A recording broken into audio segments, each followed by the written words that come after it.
Olá, essa entrevista faz parte de uma atividade desenvolvida pelos acadêmicos de agronomia, ministrada pelo professor Hernani na disciplina de Culturas de Verão. Hoje vamos abordar um tema muito importante para o agronegócio: formação de preços e influência do mercado para as culturas de feijão e amendoim. Para enriquecer a nossa conversa, temos a honra de receber o João Minoso, graduado pela Universidade de Passo Fundo em Agronomia, pós-graduado em agronegócio pela mesma universidade, proprietário da empresa Minoso Consultoria, que nos recebeu aqui hoje, e também ele é professor das áreas técnicas da Escola Agrícola Desidério Finamor. Seja bem-vindo, João. Muito obrigada por aceitar esse convite. Beleza, obrigado, Débora. João, então vamos começar a nossa entrevista. Para abrir nossa conversa, eu gostaria de saber quais são os principais fatores que influenciam o mercado do feijão e do amendoim do Brasil. Olha, a influência dos mercados para qualquer uma das commodities e das produções primárias, ele é muito parecido, né? Então, basicamente, é a lei da oferta e da demanda. Então, são vários os cenários que influenciam, né? No caso do amendoim e feijão, são plantas diferentes, que elas têm nichos de mercado diferentes, usos diferentes, então elas seguem algumas especificidades, mas no geral, oferta e demanda. Então, maior área plantada, maior produção, aliada a um grande consumo, né, a uma área de maior exploração, vai fazer com que tenha mudança de preço. João, e de que forma a exportação impacta no preço dessas culturas? Se a gente for analisar, Débora, feijão e amendoim, eles são um pouco diferentes do ponto de vista de mercado internacional, mercado global. Feijão, ele é muito consumo interno, então a gente exporta muito pouco feijão, né? Então, toda a variação de produção nacional, aliado à variação de consumo nacional, vai ter impacto em precificação. Quando a gente fala em amendoim, nós temos um mercado muito mais voltado para a exportação do que feijão. Então, isso quando a gente fala exportação é o amendoim in naturo, né, que é muito exportado para a Europa, e também questão de óleo de amendoim, que também é um produto bastante exportado. Então, desses dois produtos ou subprodutos, aí sim, de acordo com demanda global, né, com a necessidade internacional desses produtos, ela sofre oscilação.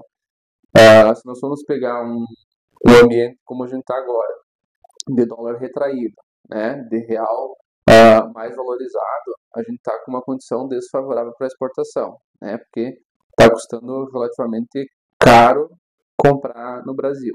E aí tende-se a reduzir um pouco as exportações. Em um ambiente onde o dólar está supervalorizado, que o dólar ou que o real está valendo pouco em relação ao dólar e ao euro principalmente, aí nós temos um aquecimento em exportação e isso impacta diretamente a formação de preços desses produtos aqui dentro do Brasil. Ótimo.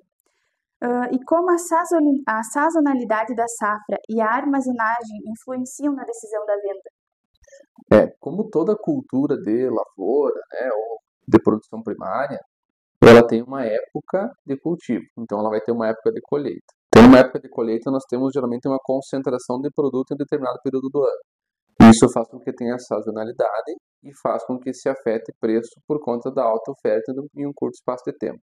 Então, questão armazenagem é importante, né? E também não só a armazenagem, mas o escalonamento da produção, para que os produtores consigam, dentro do possível do zoneamento, colocar em mais épocas de produção para ter um produto por uma janela maior de tempo possível para venda. Então, se escalou no plantio para conseguir ter produto por mais tempo, e aí o restante do período a armazenagem entra muito bem para conseguir fazer com que esses produtos sejam ofertados na entre-safra não tenha valorização maior.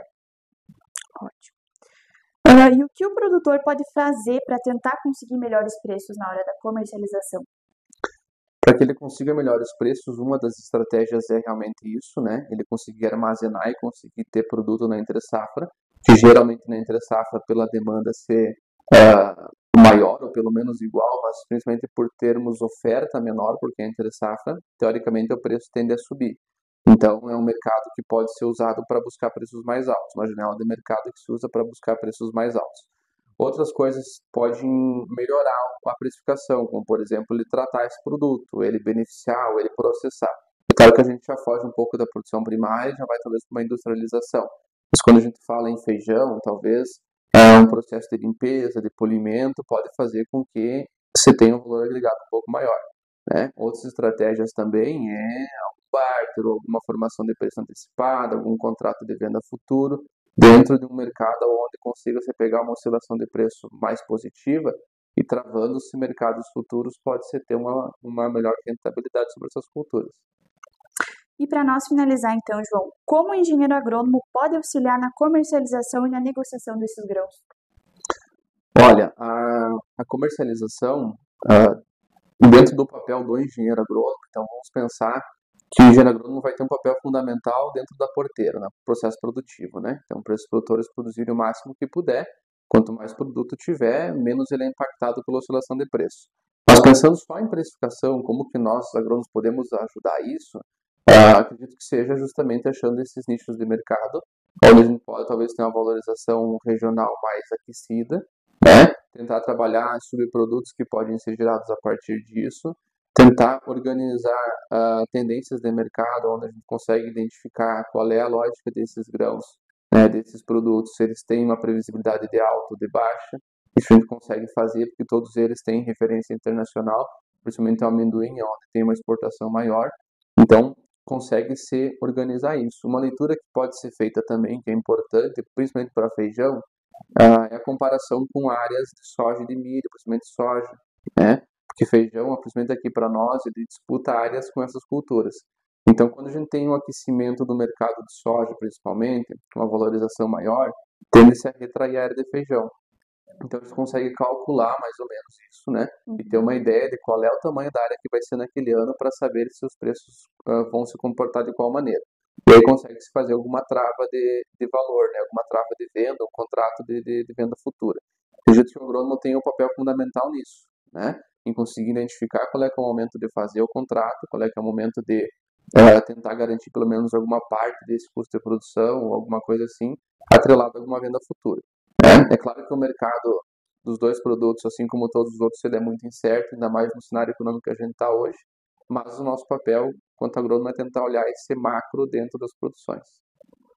Perfeito, então, João. Chegamos ao fim da nossa entrevista. Gostaria de agradecer ao João pela disponibilidade em responder alguns questionamentos. Então, essa foi a nossa entrevista do Agronomia em Foco.